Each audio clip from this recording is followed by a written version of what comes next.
आंनि अननाय आरो सिबिनायखौ जासिहरबाय लोगोसे आंनिफ्राय उन्दैसिन फंबाय बिनानाव गासिबो आंनि लोगो समान बैसोनि मानसिफोरखौ आंनि गोसो गोरबोनिफ्राय बयनिसिमबो अननाय जासिहरनाय थाबाय। गोदान बोसोरनि जय बैसागु रंजागोन ना गासिबो दे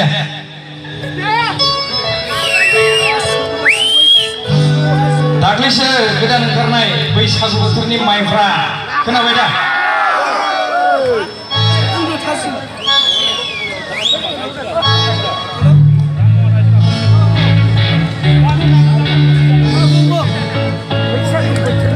बाजै जानायफोर दंना गैया आंहा हले बाजैजों बिराद अनज्लायलायनाय सोमोन्दो दंलै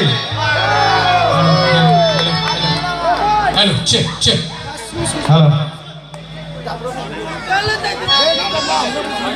ओंखायनो आङो बाजैनि गानल' खननो मोजां मोनो।